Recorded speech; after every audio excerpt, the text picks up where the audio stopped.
మాజీ మంత్రి పేర్ని నాని ఆయన కుమారుడు కిట్టు వాక్శుద్ధి కోల్పోతే దేహశుద్ధి తప్పదని మచిలీపట్నం తెలుగు మహిళలు హెచ్చరించారు.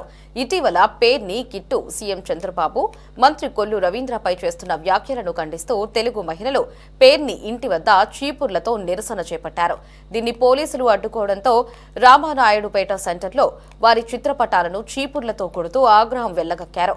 అధికారాన్ని అడ్డుపెట్టుకుని గతంలో చేసిన అరాచకాలు అక్రమాల నుంచి తప్పించుకునేందుకు పేర్ని చేస్తున్న వ్యాఖ్యలపై మండిపడ్డారు.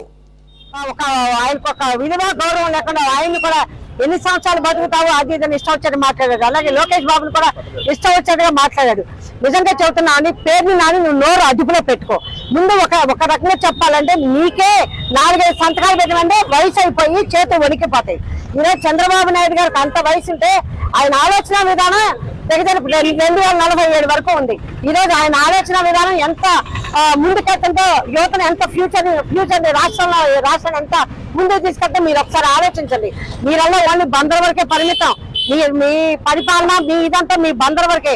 కానీ చంద్రబాబు నాయుడు గారి ఆలోచన విధానం అంతర్జాతీయ ఖ్యాతిని సాధించిన ఆలోచన విధానం అయింది.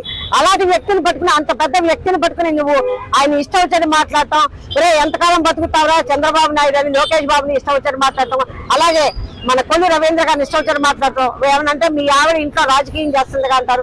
కొల్లు రవీంద్ర గారి భార్య ఆల్రెడీ ఒక మినిస్టర్ గారు అమ్మాయి.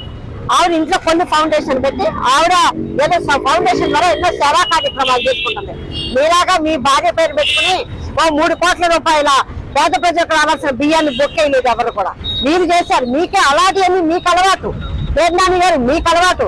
మీ అబ్బాయిని పెట్టుకుని మీ అబ్బాయి ఇష్టం వచ్చేది ఇక్కడ దందాలు చేసి ఇక్కడ రుబాబులు చేసి ఇక్కడ అందరి మీద దందాలు చేసి సంపాదిస్తున్నారు. మీ అబ్బాయి ఒక రౌడీయిజం లాగా చేసి రౌడీగా తయారయ్యాడు.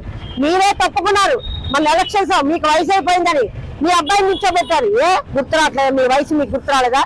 ఇంకొకసారి ఈ రకంగా చంద్రబాబు నాయుడు గారిని కానీ లోకేష్ బాబు గారిని కానీ కొల్లు రవీంద్ర గారు కానీ ఇష్టం వచ్చేది మాట్లాడితే మొత్తం మా కృష్ణా జిల్లాలో మహిళలందరూ చెప్పులతో చీపులతో మీకు మీ అబ్బాయికి దేహశుద్ధి చేస్తాం. గత 4 రోజుల్లో మరి బందరు మాజీ ఎమ్మెల్యే మాజీ మంత్రి పేర్ని నాని గాని అతని కుమారుడు కిట్టు గాని మరి రాష్ట్ర వ్యాప్తంగా ఇక్కడ కొల్లు రవీంద్ర గారిని గాని అదే చంద్రబాబు నాయుడు గారిని గాని మరి లోకేష్ బాబు గారిని గాని ఏ విధంగా మాట్లాడుతూ ఉన్నాడు, యువతను రెచ్చగొట్టే విధంగా మరి ఇతర నియోజకవర్గాలు వచ్చి కూడా మరి యువతని రెచ్చగొట్టే అల్లర్లు జరిగే విధంగా మాట్లాడుతూ ఉన్నాడు. దానికి నిరసనగా ఈ రోజు రామానాయుడు బందర్లో మరి జిల్లా మహిళలందరం కూడా కలిసి ఈ రోజున మరి చీపుర్లతో తండ్రి కొడుకులు ఇద్దరికి పేర్ని నానికి పేర్ని కిట్లకి కూడా వాక్ శుద్ధి లేకపోతే దేహశుద్ధి జరుగుద్దని చెప్పి మేము నిరసన వ్యక్తం చేశాం. ఇక్కడ చీపుర్లు పట్టుకొని ఏదైతే నోరు అదుపులో పెట్టుకోకపోతే ఇష్టం వచ్చినట్లు మాట్లాడితే గనక మహిళలతో దేహశుద్ధి తప్పదని హెచ్చరిస్తా ఉన్నాం. ఎందుకంటే ఒక ప్రజాప్రతినిధివి నీ తండ్రి ఒక మంత్రి, పేర్ని నాని తండ్రి ఒక మంత్రి, పేర్ని నాని మంత్రి. మరి ఇవాళ మరి తను గెలవడనే ఉద్దేశం మీద కొడుకు ఓడిపోతాడని కొడుకు నుంచోబెట్టి నువ్వు రాజకీయాల్లో రాజకీయ భవిష్యత్తు ఇవ్వదలుచుకున్నప్పుడు చాలా సంస్కృతితో నువ్వు ఉండాలి తప్ప మరి నీ మాటలు పద్ధతి లేకుండా మాట్లాడుతా ఉన్నావు. నిన్న కొల్లు రవీంద్ర గారిని నువ్వు విమర్శిస్తా ఉన్నావు. కొల్లు రవీంద్ర గారు కానీ లేదా లోకేష్ బాబు గారు కానీ బాబు గారు కానీ ఎవరినైనా యారా ఒరే పోరే అని మాట్లాడారా? నీ భాష ఏంటయ్యా నాని? ఏం మాట్లాడుతున్నావు నువ్వు? ఏ సమాజానికి మీరు ఏం చేద్దామని?